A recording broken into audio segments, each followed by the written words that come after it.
Cinema 5D stage at Photo and Adventure. Hi, we are here on the Cinema 5D stage at Photo and Adventure 2019. One last time with Philip Bloom. What? That's it? That's it. That's it. FUJINON MK cinema lenses. You're never going to use me again? No, last time today, I guess. Oh, okay, that's fine. Yeah. I was getting worried there. Yeah, enjoy. Hello? You're still here? What time is your train? So you were at my talk earlier. Was anybody else? You guys were. You don't count because you work here. Well, you don't work here. You're just here. I don't know why you're here, but yeah. Anyway. Okay, so I'm going to make this very interactive because there's so many people in the audience right now. I want to make the most of it. So I'm going to ask questions. Could you get me like a 2-litre bottle? Blimey. It's massive. So I'll have to have a break in the middle to go and have a wee. Okay. FUJINON MK cinema lenses. Who knows what a cinema lens is? Anybody? Anybody? Yes. Define a cinema lens for me.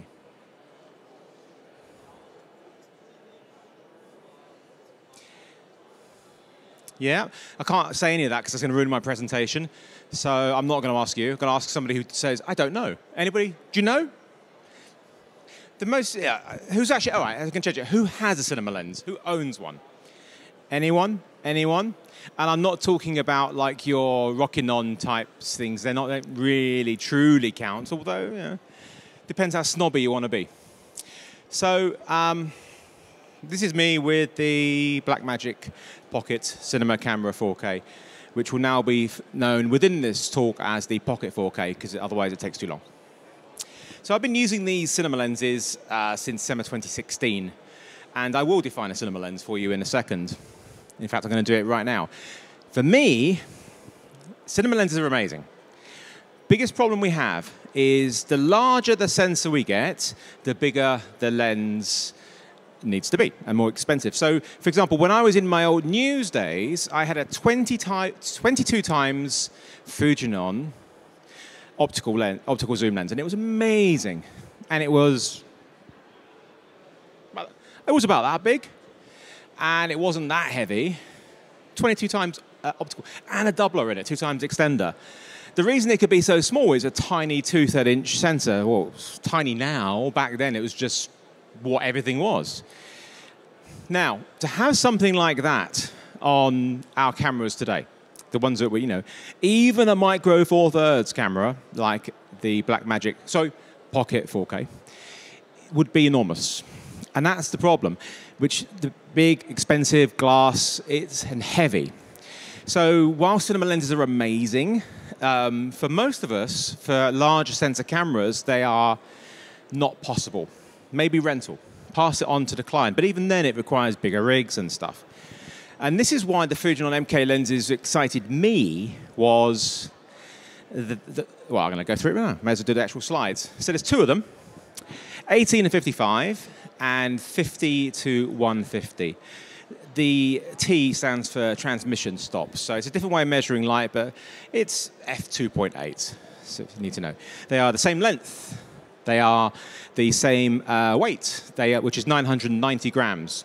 They are the same filter diameter, just different focal lengths. So they don't come as a pair. Well, I suppose you could if you wanted to. But they cover the most common range of, for me, from my shooting, most people shooting.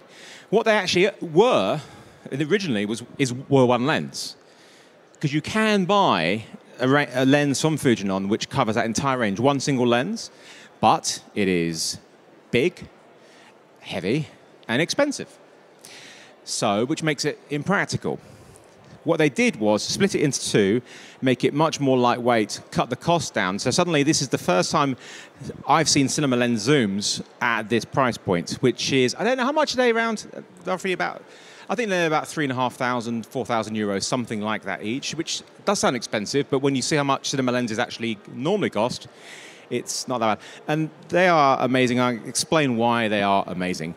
There's 2 key things to them, is the mechanics and the optics. I'll do the optics in a bit, because if I just talk about specs and stuff, it sounds like I'm just selling it to you. I'm not a salesman, so I want to show you some pretty pictures as well. So you can enjoy those. Otherwise, you'll all just leave. So let's talk about the mechanics first, talk about the optics afterwards. Okay. I really should have had a headset for this because I need to now have two hands. Can I borrow Johnny, please?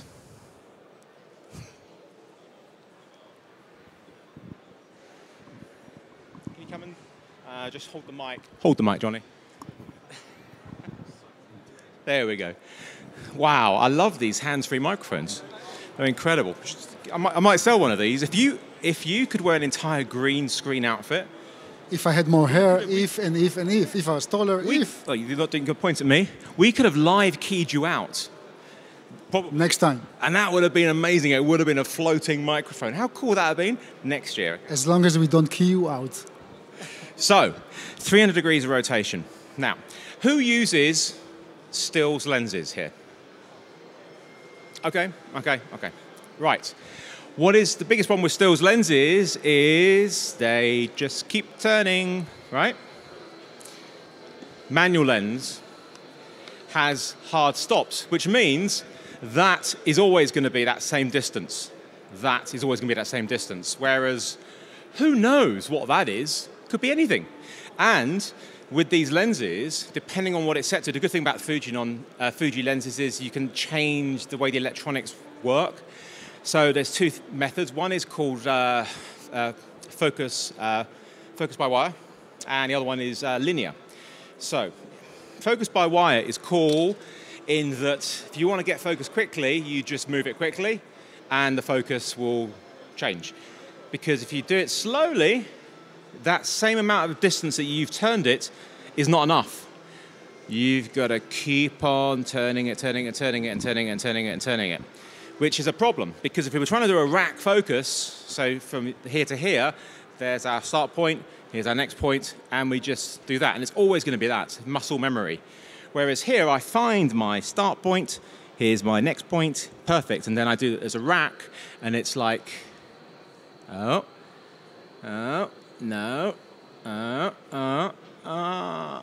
there. That's the problem with the focus by wire. So, we want, in an ideal world, we want hard stops and autofocus. That's the problem. The reason why we have spinning wheels is because of autofocus. There's not many lenses out there that have both, but sadly the FUJINON MKs do not have both. But what they do have is 200 degrees of rotation, which is the ability, which gives 200 degrees. So this is, what would you say that is? That's about 120? That's about 120 degrees of rotation. So it's the amount you need to turn it. That's fine, thank you very much. To go from close to infinity. 200 degrees, so just imagine that. Most cinema lenses are 300. Has anybody tried to pull focus manually with a 300 degree rotation lens? Have you? Okay, you know the issue? Yeah. It is literally, so here's my start point, only if you want to go the whole way. If you just want to do a bit, it's okay. But if you want to go from close to infinity, it literally is. You can't do it. You need to have a follow focus or whatever it is. Whereas 200 degrees is actually the right amount. You can still use a follow focus to get really accurate focusing. And and you can use it for a single operation on one hand. There you go. It's wonderful. Once you've had that, it's amazing. It can be a pain. Sometimes you just want it to be really short. If you're taking stills, that's the difference between stills and video. Stills, if you're doing manual focus, you really just find that focus really quickly, don't you? You're not going to take your time to find it. Like, you know what, I'm going to focus on you, and I'm going to slowly turn my focus wheel, barrel until it gets to you. Yeah, there it is, I'm going to take my photo. You need to get to that point straight away. Whereas in video, when we're trying to change focus as a shot, you know, it's a different thing. So that's the first thing of these lenses, which is very cool. I'm not going to go through every single thing because it gets a lot too technical. Don't need it all. Smooth iris. So on this Fuji lens, I don't have an assistant on this one. Can you hear that? Probably not. It's clicking. Click, click, click, click, click. So it's not a clickless iris. Most stills lenses, you change the iris within the camera anyway. This is actually nice to have an aperture on it. Smooth aperture, smooth exposure changes. Very simple. And it has back focus adjustment, which is very important. So your markings are accurate on the lens, because they actually have distance markings, and so you can set your infinity to infinity. So you set it to 10 meters, and it will be 10 meters from the sensor to the subject. And the macro, you can use that to just get a little bit closer in on the shot. These are the main mechanical features of the lens. Okay, give me some examples of E-mount. What is E-mount? Who uses E-mount? Which manufacturer uses E-mount? So I'll give you a clue. There's only one, officially. Just one. And it begins with the letter S and rhymes with Tony. Anyone? Anyone? Nope. No, it's not Canon, sir. Nope. Nope. No, it's Sony. It's Sony. Sony E-mount. So they don't actually license it to anybody. So that's why it is just Sony E-mount. And that's what they originally made for. And they also made them for X-mount. Anybody know what X-mount is? If you get this right, you will win a FUJINON MK lens.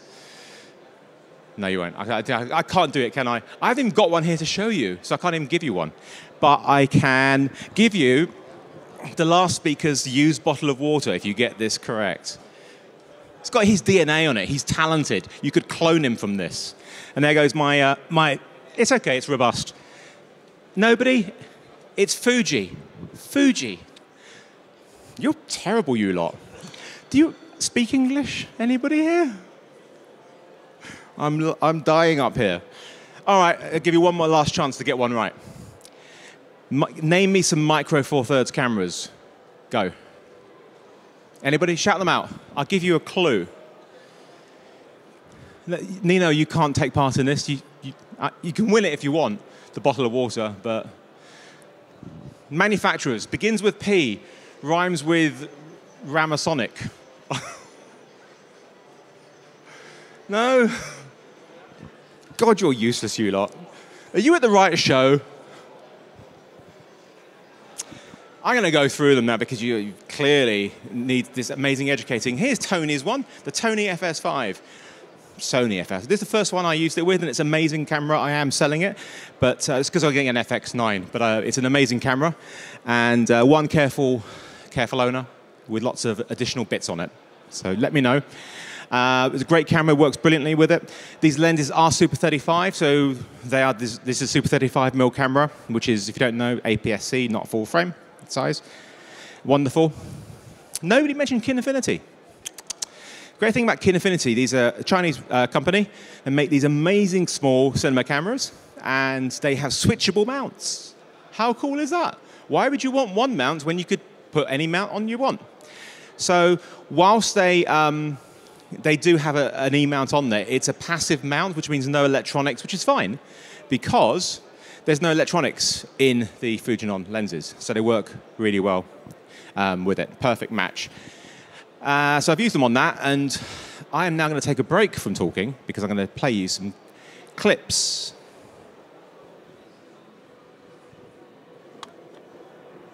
Have the music up. Music, please. Louder, please. I'm not going to talk.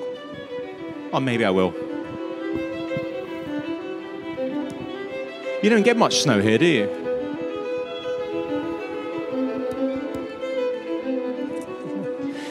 So this is London. Anybody been to London? Greatest city on this planet? Centre of time? It is the centre of time, it's 0. Still part of Europe, so don't write us off just yet. This is Richmond Green, which is where I live. Not actually on the green, because I don't think you're allowed to. Even with a nice tent, they'd kick you off. And this is 260 frames per second. Pretty cool, huh? And this snow was, so this was last year. And I was waiting for this snow. We don't get a lot of snow in London. When it comes, it hits it hard, quickly, and then runs away. And every time it did snow, I was doing something else. And I really needed to capture some snow in slow motion because I knew it would look cool. Because it looks really cool. But I knew it was going to snow at some point during 1 week that I was editing at home. I was just, my computer's facing that way, and the window's that way. So I ended up putting one of my little Nest cams was out the window with my iPhone on permanently, So I could just keep looking at it, making, is it snowing yet? Is it snowing yet? And I saw, it's snowing! And I just grabbed the camera, ran out to the car, drove off, got these shots. Because it literally was like 2 hours or so and it stopped snowing and it didn't snow again. So it was, sometimes it's quite hard to get. I mean, if you lived in somewhere like Innsbruck, it snows all the time, right? Like every day. 365, right? Yeah, look, dogs. I talked about cats earlier. I love them both, dogs and cats. Sadly, I don't have any other small animals, but I have some other big animals to come later.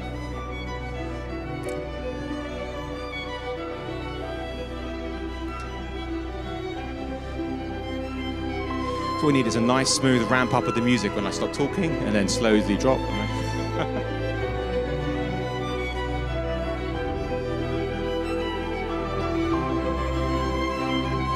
What's really weird about this is that these kids here, I did some filming with a different camera this year, and they were in it on the Richmond Green in this summer, and also the woman with the boxing, she was in it as well. It was like, it was so freaky. And this guy asked, "Can you throw the snowball towards the lens, please?" Because I thought it'd be a really cool shot.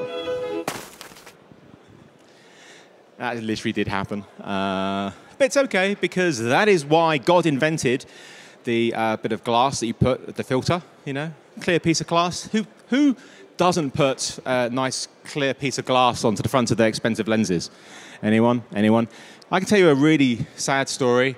You know that lovely expensive lens I was telling you about back in my news days of 22 times zooms and stuff? So there was once when I didn't have a filter on it.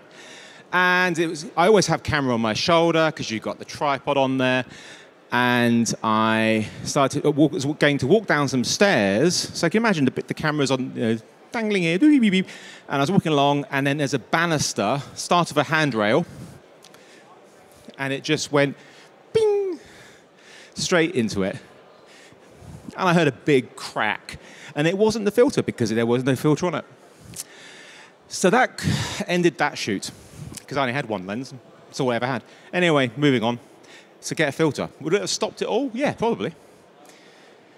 Oh yeah, here's another bit of slow motion. This is same camera. Oh, play it, play it, play it.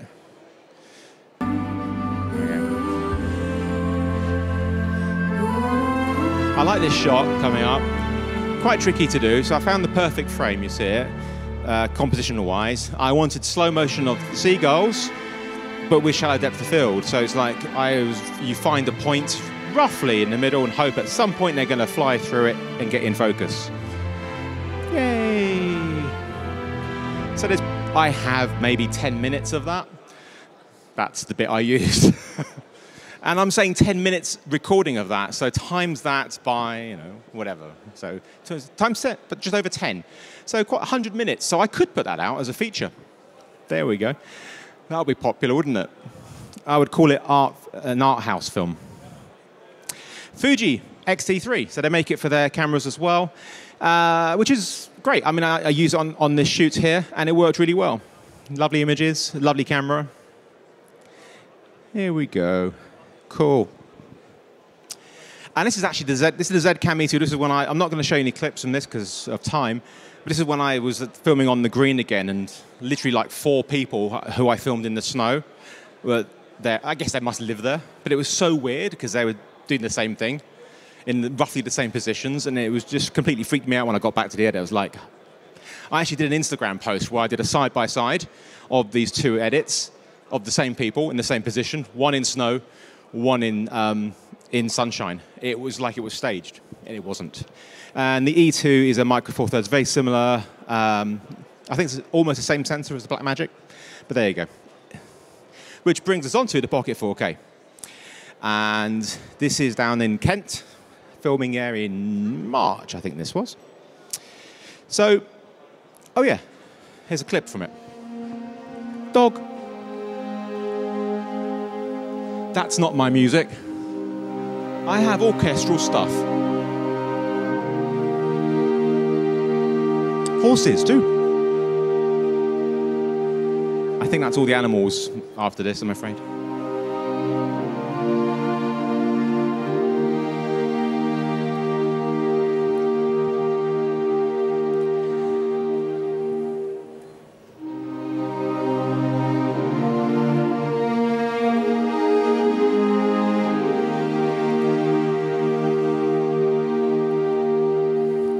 you look here, if you can just see in the distance, there's that like outline of a building. That is where we're going to for the next clip. It's my favorite place to film in England. It's the weirdest place. It's Britain's only desert. We actually have a. Do you have a desert in Austria? We have a desert. It's not quite. I mean, it literally is called a desert, and by the definition of it, but it's not quite what I would. There's no cactus and stuff there, but you'll see it in a minute. It's Dungeness, but I'll show you that in a second. Anyway, let's get on to some optics. I talked about the mechanics already and optics. Okay. Do you know what parfocal is? What is it? Too late. Sorry, can't we? You're not even mic'd up.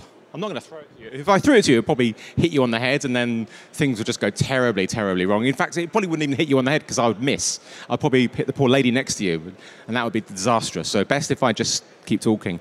So parfocal means no matter where you are in the zoom range, if you set your focus to, say, this lady here, if I set my focus on my tight shot, she's going to be in focus, and I pull out to a wide shot, she'll still be in focus, which you kind of would think would be what all zoom lenses do, but they do not.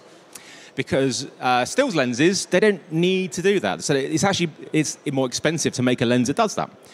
So it is parfocal. You'll know when you watch a lot of modern TV, the reality shows and stuff, which are shot with stills or zoom lens, you can see it when they crash in to get into a tighter shot of somebody. The next thing you see is them focus it. Because it's not parfocal, unless they didn't get it in focus in the first point, which is what they could have done. They could have started out of focus. You couldn't tell because it was wider, and you zoom in, and it's like, oh, it's out of focus. Correct it. But having a parfocal lens, if you've never had a parfocal zoom before, it's amazing. You have to set it with the back focus, but it's amazing. A constant aperture is simply an aperture which stays the same throughout the zoom range, which, again, isn't that common, only on more expensive lenses. Some lenses will say they're constant aperture, and I would call them constant-ish, because there's definitely some lenses where it says it's f4, and then you definitely go from one end to the end. Once go from the wide to the tight, and it's like that's definitely got darker. But this has a true constant aperture, and if, like for example, you're doing interviews. This is a good example, and you want to do a wide, and then you want to get a tighter shot. Last thing you want is it to stop down. When you're zooming in, you're going to have to relight it. So we want both of these. It's left 2.8, T2.9, constant aperture. I just pull out there we go. It's not a very good example, but there we go. This is the desert I was talking about. That is a desert with boats on it. It's true. Look it up, Google it, Dungeness. Focus breathing. What's focus breathing? You know this already, don't I ask you? Anybody not know what focus breathing is? Everybody here knows what focus breathing is. There's no point saying it. I mean, oh, there's the internet. Google it. No, I'm joking. Focus breathing is when you go from one point of focus to another and the image size changes. It's like a slight zoom, ever so slight zoom. And it's very common on stills lenses because, again, it's expensive to have a lens which doesn't focus breathe. Only really good cinema glass will not focus breathe. And we can fix these things in post. So if you are going from here to here and your image zooms slightly closer, you can, of course, use keyframes in post to make it look less focus breathy. But there's no focus breathing. So look at this clip here. I want you to look at the very, very edge of the frame here. Is it playing? No, I think it was. And as I can't tell. It's not, is it? There we go. Right. You can see the focus is changing, but the image isn't enlarging, which when you have a lens that focus breathes. You were at my talk earlier, sir, weren't you, about the GFX, the one I dropped just a minute ago. So I was showing an issue I was having with the autofocus, and that the image was pulsating. Because that lens focus breathed, it showed you that. If that lens didn't, it would have been fine. I mean, look, you can correct that in post. But it's, sorry, that's fine. You can correct any problems in post, but it's much better if everything is done optically. That's why this section is called optical. If we have a lens which gets darker when we zoom in, yes, we can lift the exposure in post. These things are everything is better if we can do it optically. And these lenses do wonderful things optically. So who's got one of these cameras, by the way? Anybody here got a Blackmagic Pocket Cinema camera 4K on them?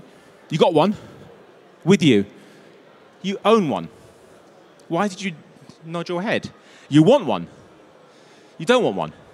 He doesn't want one. No, don't give it to him. He doesn't want one. Anybody here actually want one? No? No? You all want the 6K, don't you? Everybody's getting spoiled now. 4K is not good enough for anybody anymore. They want 6K. Fine. All right, can we get 26Ks over here, please? The Blackmagic Pocket Cinema Camera 4K is an amazing camera. Has anybody actually used one? If you don't own it, has anybody actually used one? Cool. There is one over there if you've never seen one before. It's good, isn't it? It's a beautiful image, really nice image.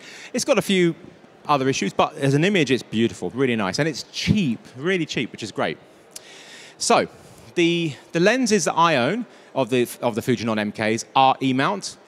And I got an adapter for them to turn them into Micro Four Thirds. So it was a case of unscrewing them and then putting on this new mount. It's a bit fiddly. I wouldn't recommend doing it out on the beach or around cats because they're tiny little screws which you can barely see even with a microscope. They're the smallest screws I've ever seen. And you've got to get them out, 3 of them, and then you lift off the lens mounts, make sure the little shims and put it back on, and you've got a new lens mount. And it works really, really well. Or you can buy that already with the Micro Four Thirds mount on it. But if you have the 6K, you guys, you can't have these lenses, I'm afraid, because that's an EF camera. You cannot adapt these lenses to EF, I'm afraid. It's all to do with the flange. The distance between the lens mount and the sensor is too big on EF. You can't, it will not work. It cannot get the focus. It'll work, well, if you could make your own manual mount, but it would only work as a very extreme macro lens. It wouldn't get anything more than that, I'm afraid. So, but the Pocket 6K is nice. Some more interesting music going on over there. Okay, so Super 35 field of view is this. 18 to 55 is 27 to 82.5, and 50 to 135 is 75 to 202. So they're sort of like equivalent-ish of 24 to 70 to 70 to 200 lenses. On the Blackmagic Pocket 4K, we need to times that by a little bit more because it's a smaller sensor. So what we lose on the wide end, we do gain on the long end. So 95 to 256. So it gives you good stuff for long lenses. Yeah, if you want to be close up and wide, then you probably will need a additional wide angle lens to go with it. And that's what I've done when I've shot with these two lenses and the Pocket 4K. Is I have a 12mm lens, which is pretty cool, prime lens, which I put on if I want to go wider. If you want to go crazy wide, I've got a 7.5 Lauer as well, which is crazy wide. How wide do you want it to go? That's up to you. I mean, like this lens here is for the GFX, and it's 17mm on medium format, which is 13mm full frame. So pretty wide. The widest lens I actually own that's full frame is 10mm. I used it like twice because it's just so ridiculous. There's like literally, if you put it on, it's cool. It's a cool effect lens, but it would make you seem like you are 200 foot away from me. So, you know. Anyway, I've gone off topic. Done that already.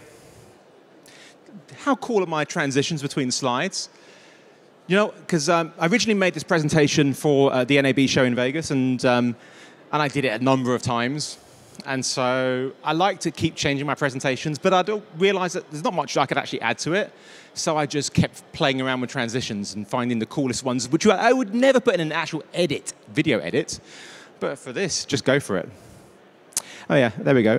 Lens support or not. So, if I run out of time?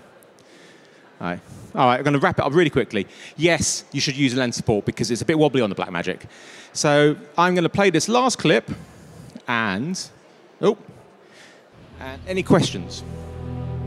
This is the clip down in the desert. You can download this from Vimeo.com, Philip Bloom, in ProRes, see it properly. It's got, and put headphones on because the sound is beautiful. 360-degree sound I recorded for it, and yeah, it's a nice little edit that was completely made up as it went along. And but I love this edit because of it demonstrates composition very well and limited movement of the camera. I'm a big fan of moving the camera when it needs to be, and I'm a big fan of keeping it locked off when it needs to be. So there's only certain times when the camera moves. I love composition, things like that.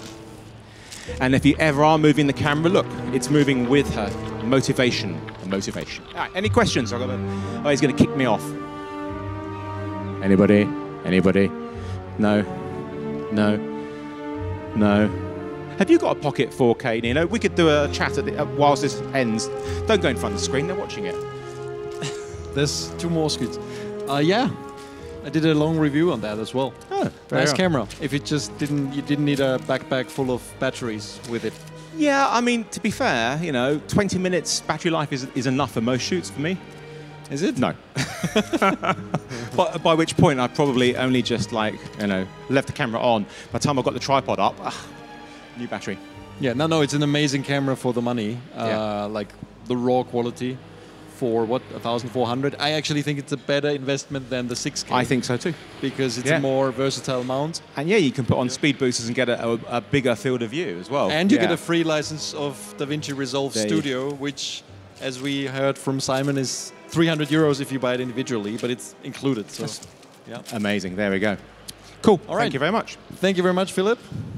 Thanks everybody for being here. Thank you.